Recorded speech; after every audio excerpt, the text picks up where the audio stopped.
Okay, welcome everybody to, I think what we just calculated is our 11th Siyum for Talking Talmud, which is pretty exciting. I think Ann and I are already starting to think about what we want to do when we finish Seder Moed. So if anybody has ideas of a specific speaker you may want to hear from, or ideas how we could do something a little bit differently, we'd love to hear from you. We also just want to acknowledge and thank everybody for being here. We know that this is a particularly crazy time for people. There's a lot of COVID, cold weather. We're also thinking about what happened yesterday in Texas, which we think was, a very scary moment for all of us as Jews around the world. And I think we want to dedicate our learning today really just to the people of the Jews of Texas and specifically of Congregation Beth Israel. And that, we're trying to send a chizuk to everybody everywhere, and that we should begin to feel safe again in our places of worship. So again, we really just want to thank everybody for being here. We know this just in general is not a particularly easy time. So Anne, if you have anything you want to add to that introduction first, and otherwise we'll get started. No, I want to welcome everybody. And I think I want to thank, I'm not sure exactly how the view is set up here now, but to thank Dr. Shai Secunda for joining us. Yardena and I have known Shai for a very, very long time, and it's a real pleasure. We were guests in his professorial classroom, and it's really a pleasure to host you here now. And I think perhaps with that, we'll get started. There's always more to say about Masechet Megillah, about every Masechet. Yardena, Leanne is starting, right? Yes, but I think, did you want to just give some summary words for Megillah? That's where we were going to start. Oh, summary words from Masechet Megillah? Sure, I can do that. So I have noted, and you've all heard me note this over the course of the podcast, that I first learned Masechet Megillah in high school. And it was memorable because I really only had 2 years of Gemara study in high school. So they're pretty sharp relief. They don't blur together. The Masechtot were different. And then I was the Limudei Kodesh education of somebody who's being homeschooled, and we learned Masechet Megillah.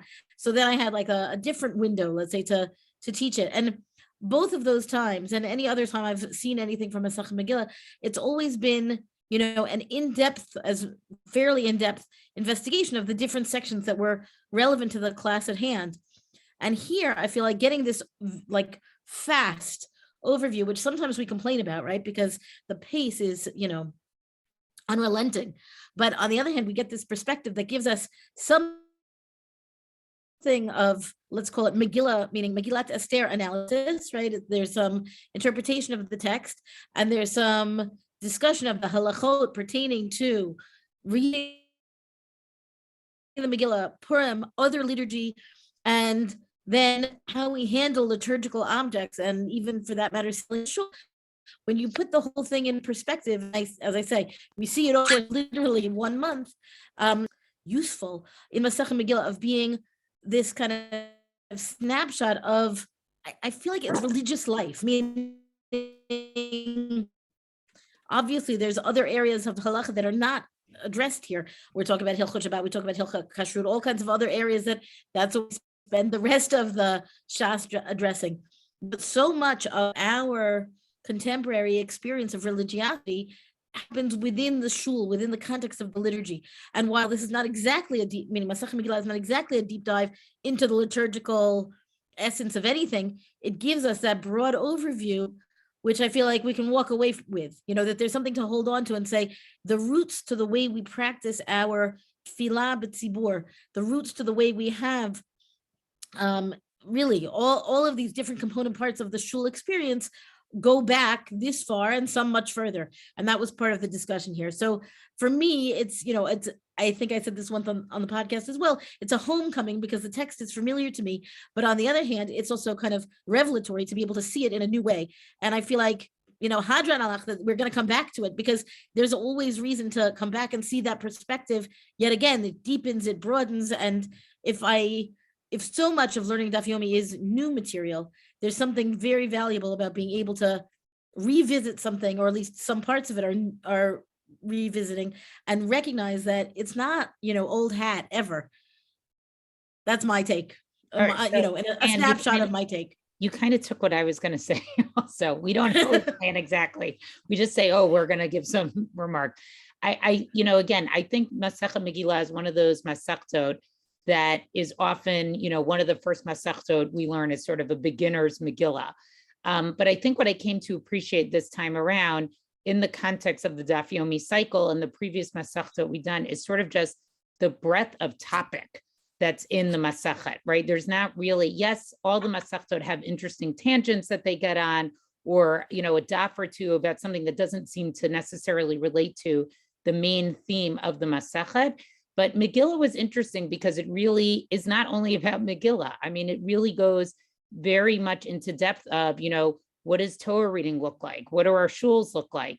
And, I came to appreciate it that they sort of squeeze that all into this one sort of small masachet, but it involves so many different halachic areas, and not in a tangent way, but in a structural way. So I would want to be thinking a little bit more about why is it particularly structured this way. I do see that we have one hand up. Sharon, did you have a question? Sharon's iPhone has her hand up. If you want to, I can unmute you. Unless it was a slip of a finger. Okay. You can unmute if you want. Okay. Maybe you accidentally hit that. Okay. So we're going to start with our program, and we always love to begin with our poet in residence for Talking Talmud, which I think we are probably the only Daf Yomi podcast or group of learners that have a poet in residence, which is amazing. Sorry, Leanne, we gave you a name. Okay, we gave you an official title. So with that, we're going to turn it over to Leanne. Thank you. Thank you. So thank you so much for the reviews of the Masechet, which I also found so helpful. I loved this Masechet, and I loved learning about the synagogues in particular. But there was one little piece that came later that I chose to write about. So I don't think it's emblematic of all of Masechet Megillah. It's just one little piece. So on Daf 28b, which comes out of a discussion of the role of synagogues, the text speaks about eulogizing. Tucked at the end of the page is a brief story of the student in row 24 of the study hall, his death and his eulogy by Resh Lakish. As somebody who struggled with math and with science during all of high school and college, it resonated with me. And so I'm going to read a little bit about the student in row 24. Resh Lakish once eulogized a certain young Torah scholar who was frequently present in Eretz Israel and who used to study halacha in the 24th row of the study hall. He sat so far back because he was not one of the principal scholars. Nevertheless, when he died, Resh Lakish said, "Alas, Eretz Israel has lost a great man." The student in row 24. The student in row 24 is no more. His space in the study hall is empty. The bench grows cold, awaiting him. The student in row 24 did his best. He repeated his lessons over and over again, just as he had been taught. But the phrases jumbled, words were lost, and no matter how the student tried, he couldn't get the ideas straight. But he persevered, because it was important, no? He would enter the study hall early each day, repeating words, snippets, phrases, hoping to recall. He wished to connect thoughts, rebut arguments, be as sharp as the blade of a knife, to shine as a star in the sky, to climb that tall mountain of learning, to be a scholar, a chacham, wise. But each morning, the student in row 24 entered the study house, sat on his bench, and promptly forgot the lessons of the night before. They spread like dust blown in the wind, scattered like feathers. His head low, his cheeks reddened. He knew he would not recall, not today and not tomorrow. Another day of shame, his self-esteem sinking like the sun in the western sky. But he lifted his head. He faced another day, tried it yet again to get it right. The student in row 24 listened to his teachers, stumbled through his arguments, and vowed to repeat his lessons 40, 50 times that night, 100 times, to learn L'Shem Shamayim. But he never reached the top of the mountain, but he did try. His seat is empty now. When he was no longer present, when he no longer needed to recite, to remember, Reish Lakish remembered him as a great man.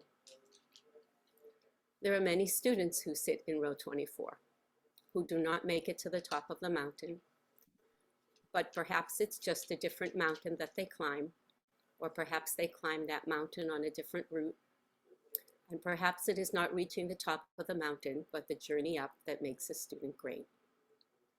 Thank you for listening. Thank you. That was beautiful. We always love your poems. Thank you very much. And we look forward to hearing what you have for us for Moed Katan. Okay, yes, Ruth, it is the highlight of every Siyum. If I don't say so, I think you are totally correct. So Anne and I are very pleased to have with us today Professor Shai Secunda, who, as Anne mentioned, we both have known for a very long time, who has the Jacob Neusner Chair in Judaism at Bard College and is the author of the Iranian Talmud, Reading the Bavli in Sasanian Iran, and the Talmud's Red Fence, Menstrual Impurity and Difference in Babylonian Judaism and its Sasanian context. So yes, we are probably going to invite him to come back for Masechet Nida also. So consider it, we didn't tell you that, but that was our plan already. And so he will be speaking to us today, titled Still Slaves of Achashverosh, Persian Ponderings on Masechet Megillah. So thank you, Shai, for being here with us today. Thank you. Thank you so much. And it's really a pleasure to be here and see what it is that you do. I'm an occasional listener to the podcast, but I haven't yet gotten to see the community, and it's really remarkable. It's also wonderful to kind of, I don't know, return the favor, or after you so nicely came to my class at Bard College and actually spoke about this podcast and what it meant to be women and Talmidot Chachamim, and creating this community. My students were astounded, and it's just an absolute pleasure to be here and to be able to share some thoughts and some words of Torah with you. I actually wanted to add something even before I did so, reflections on the whole Masechet. I won't give reflections on the entire Masechet, but I do want to share something that I found recently about the organization of the Masechet. So there are 4 chapters, as you know, since you've just completed it, you're about to complete it. And there's a little bit of a debate as to what the order should be of the chapters. So if you look at the Talmud Yerushalmi, you actually find a different order usually of the chapters than the one we normally have in the Bavli. But I recently came across an old manuscript that is preserved in a monastery in France. And after its own Hadran, after the scribe wrote Hadran Alach B'nei Ir B'Slikala Masechet Megillah, right, completing the chapter B'nei Ir, and with that the tractate of Megillah, the scribe gave a little mnemonic for the order, and this is what he said. He said, Megillah nikret lemafreya, omed v'yoshev b'nei ha'ir. So the first thing that he's doing is that he's giving you the order, right? That the Megillah, right, which is the first chapter, about when it's read on the 11th, 12th, 13th, 14th, or 15th of Adar, continuing with how it has to be said in order. Moving on to the position by which it needs to be read, and finally the final chapter of the community, B'nei Ir. But in this mnemonic, it becomes something much more playful, right? Which is the Megillah is read backwards, standing, sitting, the entire the entire members of the city. And I think it kind of captures first of all, the topsy-turvy nature of this Masechet and the way in which it encapsulates so many things. But let me move on to the topic that I wanted to discuss. I'm going to share my screen. And that's actually the way end. Here we go. And I wanted to start with a text that you'll be familiar with from the middle of the Masechet. And this text deals with actually a very old question. Usually on Jewish holidays, especially Jewish holidays that are very much about giving thanks to God for being saved. It's hard not to think about that today, given the traumatic but ultimately good turn of events in Texas yesterday. So when something like that happens, it's natural, and also it's often codified in Jewish law, that one needs to praise God specifically by saying the Hallel, right? So we come out of Egypt, right? On Pesach, we say Hallel. Hanukkah, there's a victory against the Greeks. We say Hallel. So why is it on Purim, which is really entirely focused on this victory and being saved from almost annihilation, why do we not say Hallel? So the Gemara says, right, shouldn't we also say Hallel on Purim? Shai, we don't Sorry? see your shared screen. I don't know if you would share Oh, it. Okay. I am sorry. Thank you.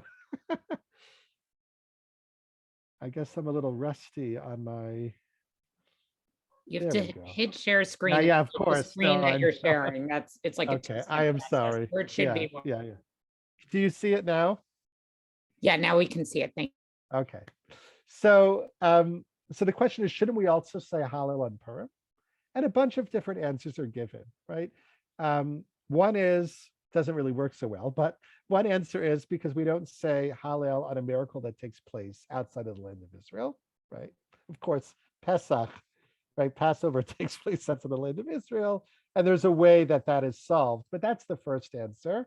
Rav Nachman gives a intriguing and beautiful answer that Hallel isn't something that you can only fulfill by saying the actual chapters of Hallel in Tehillim and in Psalms, but actually there are different ways to fulfill it. And the Megillah, Megillat Esther, is a kind of Hallel. Just by reading it, that fulfills the requirement, the real requirement that you have to say Hallel. That's Rav Nachman's answer. Intriguing, beautiful answer. But I want to focus on Rava's answer. Rava also begins with a question, right? He says, how exactly are you going to say Hallel on Purim, right?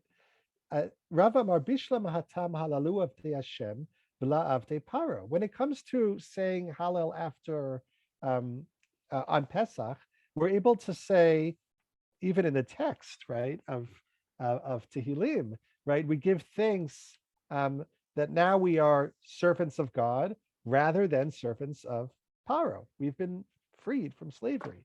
Elahacha, but here, right, with the holiday of Purim, Halalu Avdi Hashem, V'la Avdei Achashverosh. We give praise for being servants of God and not servants of Achashverosh.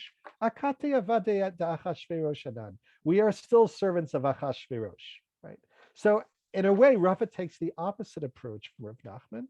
And he says, no, there is no obligation or ability even to say Hallel, because the holiday of Purim is incomplete in a way, right? We had been saved. We're very grateful. We were not annihilated. However, we're still slaves to Achashverosh. And because of that incomplete ability to be entirely servants of God and not any human or dictator, we can't say Hallel. Now, what exactly is Rava saying? Right? Rava is saying we are still servants of Achashverosh. So I want to just talk about history for 2 minutes, and first point out that no, in fact, Rava was not a servant of Achashverosh. He was not a subject of Achashverosh. And Achashverosh, of course, had been dead for many, many centuries. This you already know, right? The Purim story takes place many centuries before when Rava lived. Rava lived in the 4th century of the Common Era. He lived in Babylonia, right? Of course. And he lived in a town called Mechoza. Achashverosh, right, was part of the Achaemenid dynasty, right? And they had ruled over the Jews and many other places from the 6th century of before the Common Era, right? However, already in the 3rd century, Alexander the Great had destroyed the Achaemenids, and in fact, there wasn't Persian rule for over 100 years.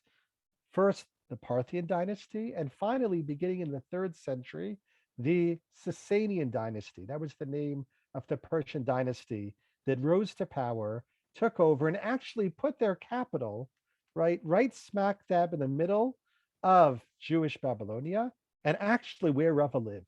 Right, Rava's town of Mechoza was part of the bigger metropolitan area of the capital of the Persian Empire.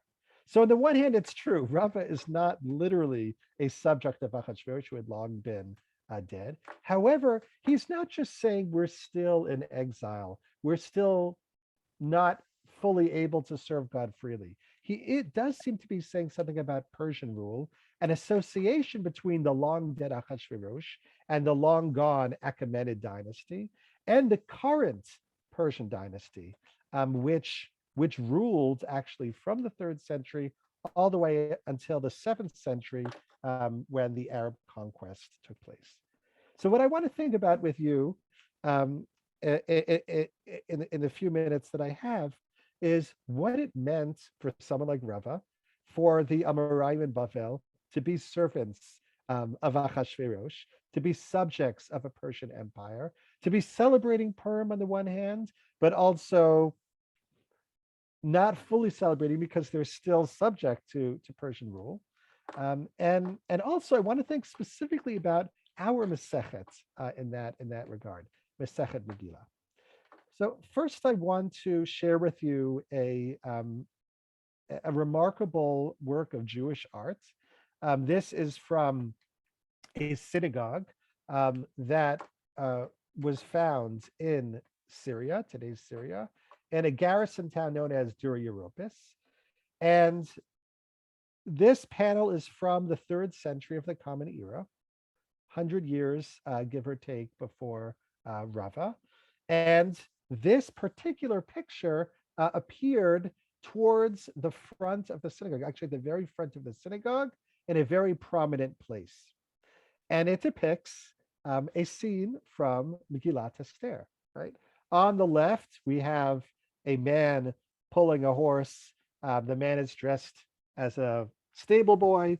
The guy in the horse is dressed in royal garb. And we know that because on the other side, we see a king wearing the exact same clothes, receiving some kind of message, right? And when you think about all the different elements in this picture, at least some things are clear. So the man pulling the horse is Haman, and Haman is going through a very humiliating moment in his life. If we look for a second at the pasuk from Esther, ויקח המן את הלבוש ואת הסוס וילבש את מרדכי וירכיבהו ברחוב העיר ויקרא לפניו ככה יעשה לאיש אשר המלך חפץ ביקרו. Right, so Haman took the robe and the horse, he dressed Mordecai and led him on horseback through the city streets, proclaiming before him, this is what is done for the man the king delights to honor. Now there is a very colorful, very Schadenfreude-esque story in Masechet Megillah about this moment that further debases Haman, that tells stories to show how Haman, who previously had been on the up and up, and part of that up and up was planning to destroy the Jews, right?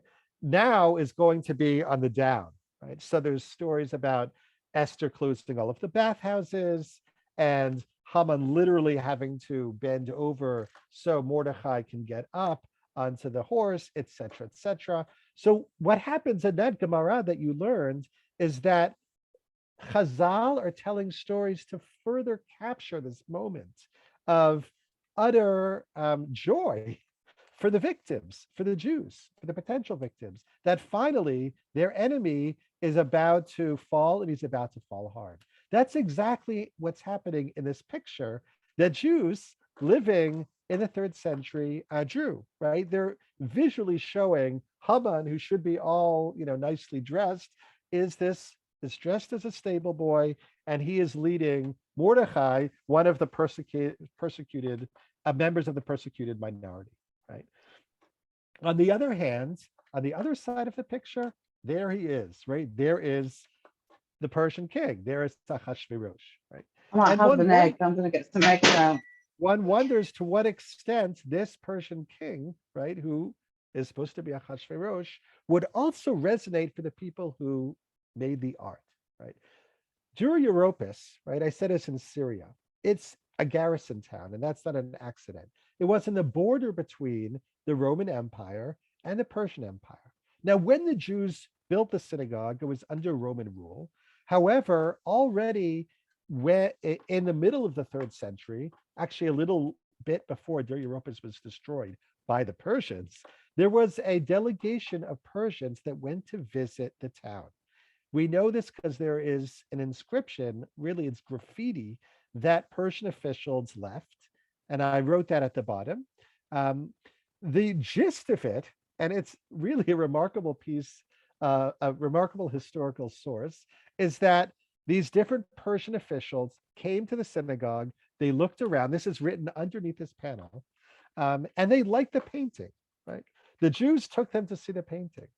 So one wonders what kind of explanation, right? What was that like, Met Museum guide, the Jewish guide explaining when pointing to this picture, and we can allow our imagination to wander. At the very least, I would think that there is some kind of interplay between what Rava said, right? Akati avade d'Achashverosh, and what they're saying, right?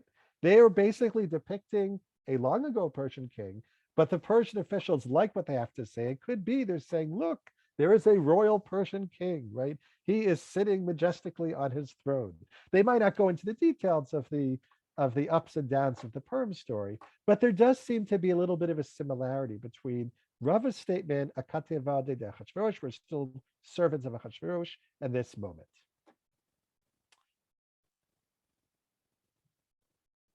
Okay, I want to sort of conclude by thinking about the order of the Masechta, or the different components of the Masechta.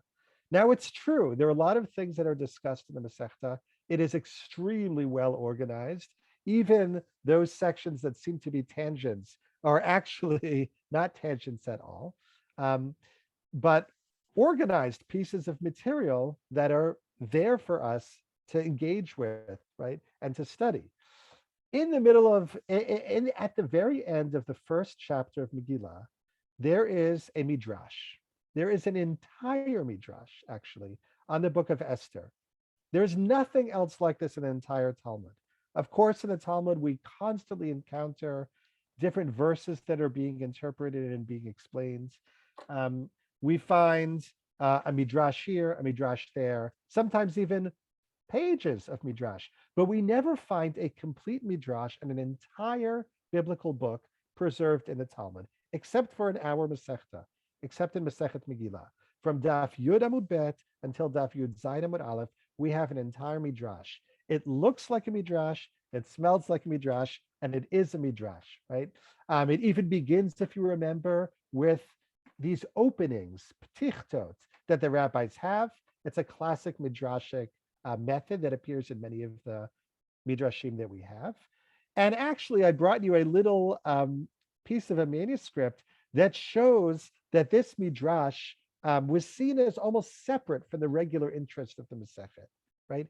After a long discussion about various matters, right? If you remember, the end of the 1st chapter of Megillah is a sequence of Mishnahs known as Ein Bein Mishnahs. They are comparative and contrastive Mishnahs that take on various topics. The reason why they're there is because first, the Mishnah starts talking about the difference between one Adar, right?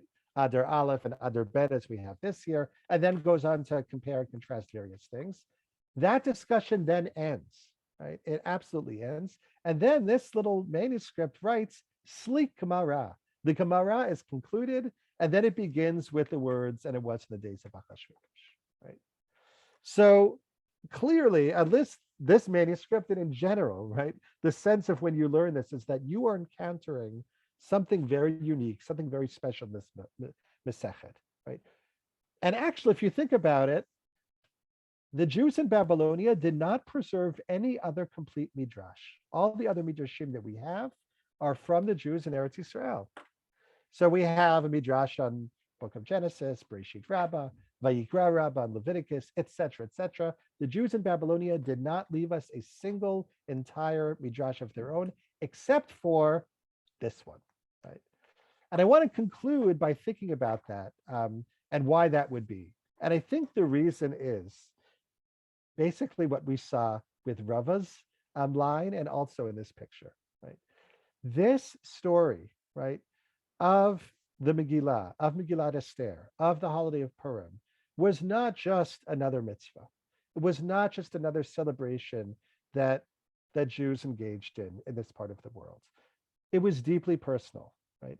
And it was a place in which to think about, right, what it means to live as a Jew, in terms of political vulnerability, to live as a Jew in terms of opportunity as well, the ability to jockey for power, to be able to protect your community. All of these themes are in the Megillah, and all of them are also reflected in the halachic engagement with this holiday. So for that reason, it seems that this book and this book alone was preserved as the midrash for posterity by Babylonian Jews. To find out what they mean, you already did, right? What they actually thought about this midrash. Little by little, they open your eyes to what they made of the story, what it meant to them, and that little line by Rava,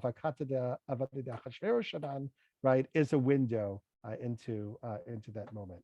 So I'm happy to take questions, but I'm also happy just to end here and to again thank you for allowing me to participate in this Siyum.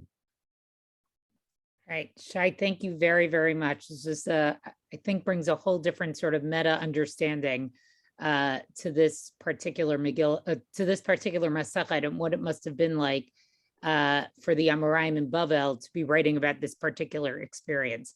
If anybody has any questions, please feel free to drop them in the chat. I will start with a question, which is, are there any texts? I'm assuming the answer is no, but if we learn Megillah in the Yerushalmi Talmud, like how different is it from the Bavli Talmud? Is there any of this midrash contained in it? Is there any of this type of self-reflection, which again, I assume is no, but I sort of just want to hear from the expert that the answer is no to that.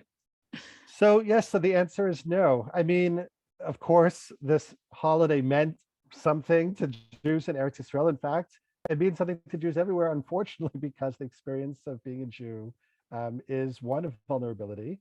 But it didn't seem to me the same kind of politically personal thing. And there, if you look at the end of the chapter in Talmud Yerushalmi Megillah, there is no midrash there, right? It's only there in the Bavli. On the other hand, a lot of the halachot and the discussions have parallels, parallel after parallel after parallel between the Bavli and the Yerushalmi. Hopefully, after you all finish this cycle, then you'll do a Daf Yomi Yerushalmi, and you'll be able to see that side of things. But there is no midrash, so that's entirely right.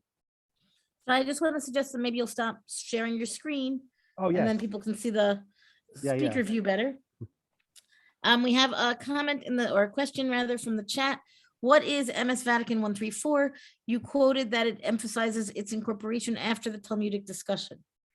Yes. So what I was trying to say is, again, the end of the first chapter, we already are in a kind of no man's land in terms of the themes of our Masechta, right?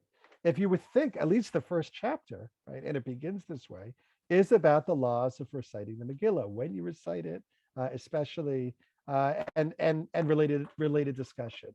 All of a sudden, you hit a set of Mishnayot and Gemara on those Mishnayot, which have nothing to do with Megillah, right? So after that entire discussion is over, only then right, does the Midrash appear, right? And it seems that it's kind of like it's kind of like placed. I have a couple of bookshelves behind me. It's like a perfect place to put this, right? Because it's not really Gemara. It has nothing to do with the Mishnah or the halachic discussion, but it is entirely connected to what this Masechet is about. So the manuscript emphasizes, it says the word slik Gemara. The Gemara is concluded, but now you're going to get a Midrash, which is related, right? And that's here. Now, by the way, I didn't have the time to do this, but the Gemara ingeniously does connect these two things, right? The last discussion in the Mishnah is about the difference between Shiloh and Yerushalayim, right? What are the differences and what are the similarities between Shiloh and Yerushalayim?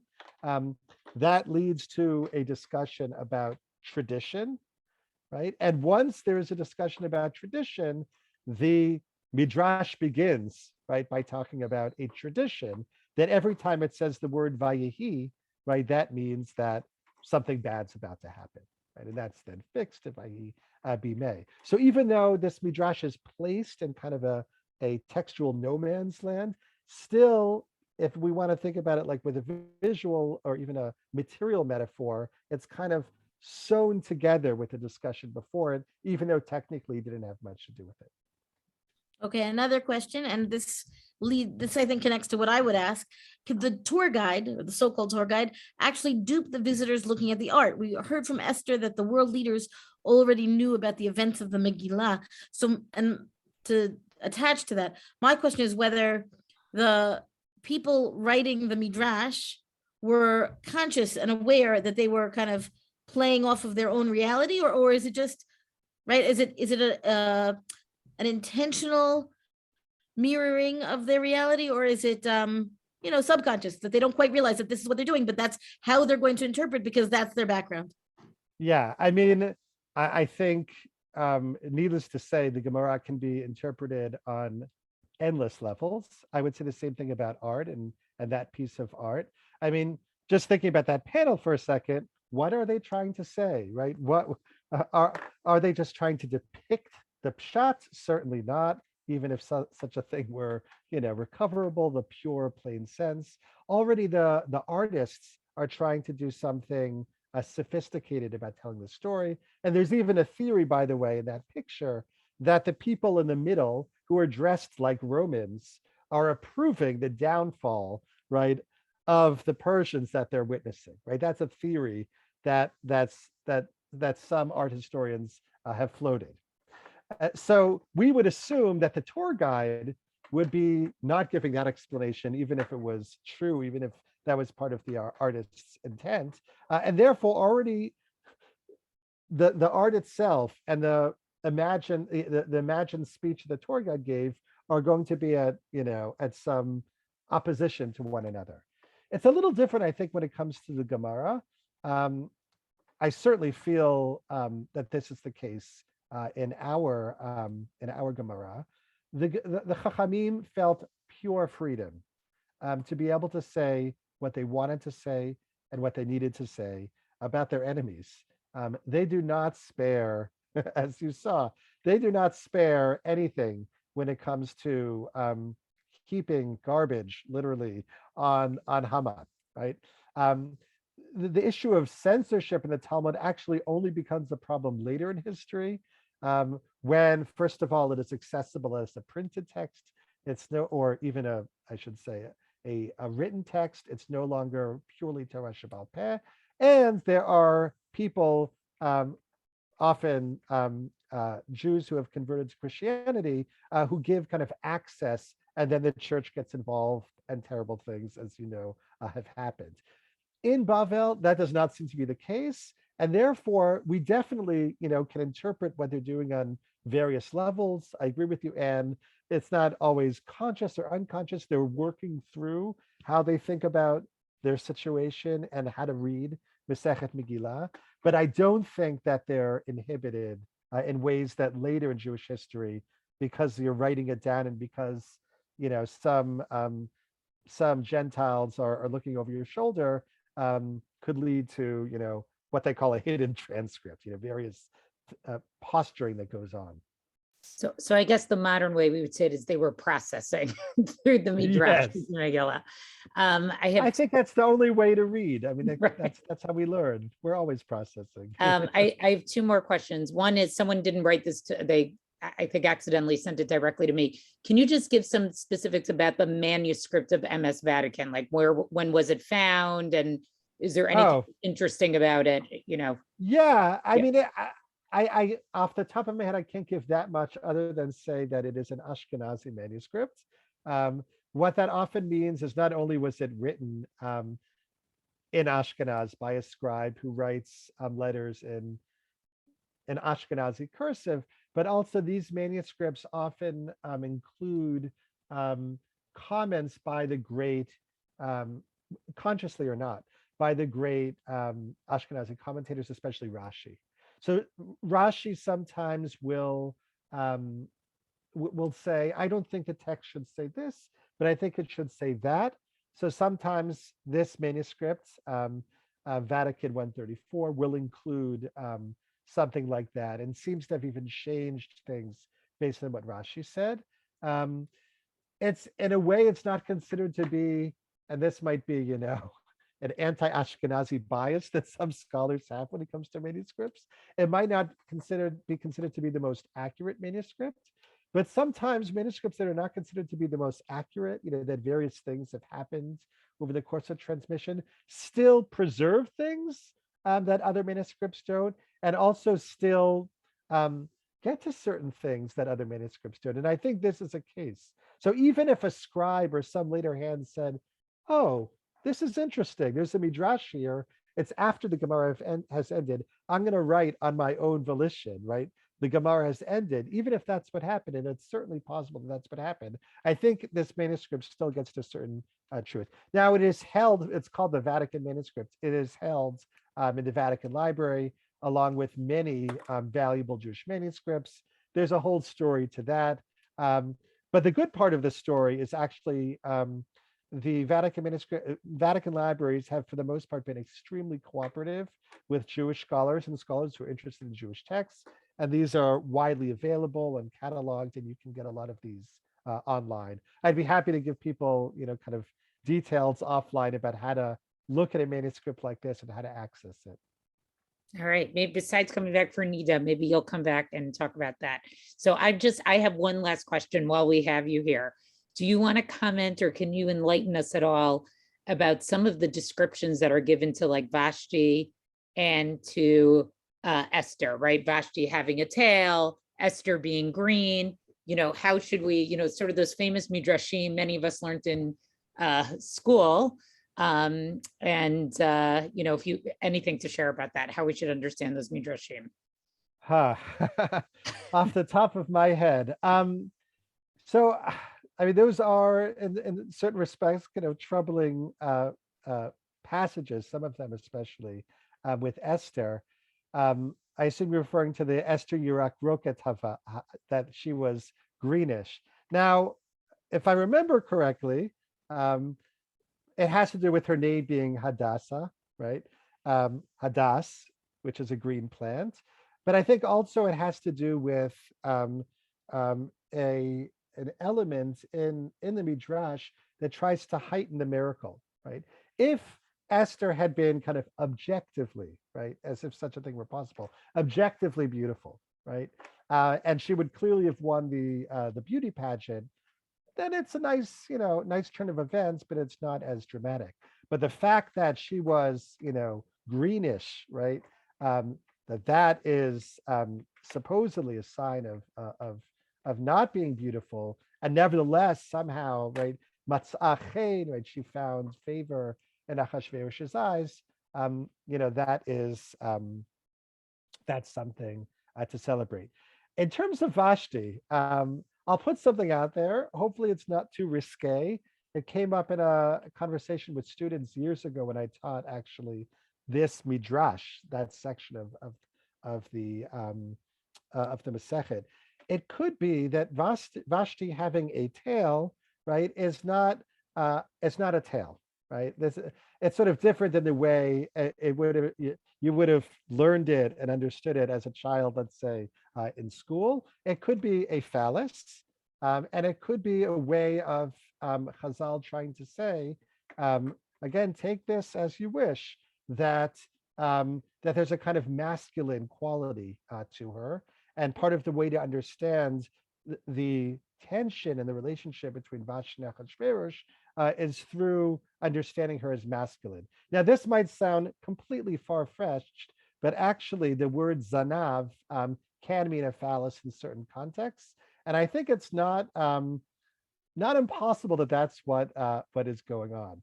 What can be made of that? I'll leave it to the listeners, but that's one kind of interesting interpretation that came up in class years ago, and kind of, it's been trying to make sense of it since then. It's so interesting. I always associate the tale and also the tzaraat, whatever, of Vashti in the same vein that you described Esther as bringing in the supernatural, because these things are not normal human natural types of things. And then that, right, we have to get rid of Vashti from the scene in order for Esther to be able to be in place for the salvation of the Jews, which is less risque. I don't know. To me, this seems to be the best interpretation of that midrash I've ever heard. And for all you preschool teachers out there, or any teachers, I'm sure everyone will certainly really think twice, maybe, about teaching this on such a simplistic level. Andrea says, right, intriguing to imagine Vashti being trans. That would certainly be a very modern way to look at that today. All right. Well, Shai, thank you very, very much. I hope we will, as I already told you, we plan to have you back for Masechet Nida, God willing. I'll mark my calendar. And maybe some others. We have so many years left to go. So thank you for learning with us today. Thank you. And so with that, we are going to finish up the Masechet into the Hadran. Thank you, everybody. I think in about 4 weeks from now, we will be having our Siyum, God willing, on Moed Katan. So please start thinking already as you go through that Masechet with us, if there's anything that you want to share. And I'm just going to learn just the last little piece of Megillah here. There was a whole section before about what the proper way of rolling up the scroll was. I think because we're so many days out, actually, and everyone's hopefully learned this with us. I'm just going to quote really the end. And it's actually kind of interesting that, at least to me, that they sort of go through this whole discussion about the proper way of handling a Torah scroll. And then the end sort of tacks on this little piece where it quotes by Daber Moshe et Moedei Hashem el Bnei Israel. It's a quote from the Mishnah, right, where it says that, quoting the pasuk, that Moshe declared the festivals of Hashem to Bnei Israel. And then the Gemara comments, mitzvatan sheyu korinotan kol echad v'echad bizmano. And what this teaches us is that there's a mitzvah, right? There's an obligation to read each and every, passage about the festivals at its appropriate time. And then the Gemara goes on to say, Tanu Rabbanan, right, here's a brisa, Moshe tikein lahem liYisrael, Moshe decreed this for Israel, sheyu shoalim v'dorshin b'inyano shel yom, that they should basically inquire and expand. They should be learning about the halachot of the particular holiday, on the day of the actual festival itself. Hilchot Pesach, the laws of Pesach and Pesach, Hilchot Atzeret, Hilchot Atzeret, the halachot of Shavuot and Shavuot, Hilchot Chag b'Chag, and the laws of Sukkot on Sukkot, and said that the idea of reading is not just that we read it, but that the reading is supposed to be an impetus for learning. I just want to point out one interesting thing here. In Masechet Pesachim, we learned about how there was a brisa there that talked about that actually 30 days before the onset of Pesach, we're supposed to be learning the halachot of Pesach. And that brisa talked about that 30 days before any holiday, you're supposed to learn the halachot of that holiday. And so what's interesting here is that, this seems to sort of contradict that brisa, because here it's just saying that the mitzvah is really just to learn about the holiday on the holiday itself. And so some of the Mefarshim comment here that maybe what it is that the mitzvah takes place on the actual holiday itself, the custom, right? It's more just a minhag to actually learn about the holidays 30 days before. But I just wanted to point out that little bit of a machlokas there between those two texts. And again, I think it's a nice way for the Masechet to end, because the whole Masechet is basically on one hand, really giving a deep dive into a particular holiday that doesn't have the same textual basis as Pesach, Shavuot, and Sukkot does. And so I think it's sort of a way, one of the themes we talked about in Masechet Megillah is I think there's the Amoraim want to spend a lot of time sort of justifying Purim as a holiday and trying to link it to the same level. And so I think they do that in a way by linking it up with the mitzvah of having to learn about Pesach, Shavuot, and Sukkot. In the particular tractate, it is about a totally Dirabanan, or we'll say a blended Deoraisa Dirabanan holiday, right? It's blended. It has its own book, but it's really Dirabanan. And so I think it's interesting that the Masechet sort of chooses to end it in that way. And with that, and I will hand it over to you for the Hadran. Okay. Hadran alach Masechet Megillah v'Hadran alan. Datan alach Masechet Megillah v'Datan alan. Lo nitnashe minach Masechet Megillah v'lo nitnashe minan lo ba'alma hadin lo ba'alma date. Yehira tov b'fnecha Adonai Eloheinu v'lo yevotenu shetehei toratcha umanatenu ba'olam hazeh v'tehei imanu le'olam haba. Chanina bar Papa, Rami bar Papa, Nachman bar Papa, Achai bar Papa, Abba Mari bar Papa, Rafram bar Papa, Rachish bar Papa, Surchav bar Papa, Ada bar Papa, Daru bar Papa. Ha'erevna Adonai Eloheinu et divrei toratcha b'finu b'fi amcha beit Yisrael v'niyah anachnu v'tzatzenu v'tzatzei amcha beit Yisrael kulanu yodei shmecha v'lomdei toratcha lishma me'oavei techakmeni mitzvotecha ki le'olam hili bi tamim b'chukecha leman lo yevosh le'olam lo eshkach p'kudecha ki vam chitani baruch atah Adonai lamdeni chukecha amen amen amen sela va'ed modim anachnu lefanecha Adonai Eloheinu v'levatenu ששמת חלקנו מיושבי בית המדרש ולא שמת חלקנו מיושבי קרנות, שאנו משכימים והם משכימים, אנו משכימים לדברי תורה והם משכימים לדברים בתהילים, אנו עמלים והם עמלים, אנו עמלים ומקבלים שכר והם עמלים ואינם מקבלים שכר, אנו רצים והם רצים, אנו רצים לחיי עולם הבא והם רצים לבאר שחת, שנאמר ואתה אלוהים תורידם לבאר שחת, אנשי דמים ומרמה לא יחצו ימיהם ואני אבטח בך. יהי רצון לפניך אדוני אלוהי כשם שעזרתני לסיים מסכת מגילה, כן תעזרני להתחיל מסכתות וספרים אחרים ולסיימם. ללמוד וללמד, לשמור ולעשות ולקיים את כל דברי תלמוד תורתך באהבה, וזכות כל התנאים והמורים ותלמידי חכמים יעמוד לי, ולזרעי שלא תמוש התורה מפי ומפי זרעי וזרע זרעי עד עולם, ויתקיים בי. בהתהלכך תנחה אותך בשכבך, תשמור עליך והקיצותיי תשחך, כי בי ירבו ימיך ויוסיפו לך שנות חיים, אורך ימים בימינה ושמאלה, עושר וכבוד. אדוני עוז ימו ייתן, אדוני יברך את עמו והשלום. Mazel tov, everybody. Thank you so much for joining us. And feel free to unmute yourself and say a quick hi. Thank you again to Shai. Thank you to our friend Carolyn, who always provides some behind the scenes technical support. And we look forward to seeing you all back here soon. Mazal tov, thank you. Thank you everybody for coming. Thank you everybody for learning with us every day. Thank you. Thank you. Thank you, Mazal tov. Wonderful. Thank you so much. What a beautiful, it's just so beautiful. Thank you. From Yerushalayim. Thank you.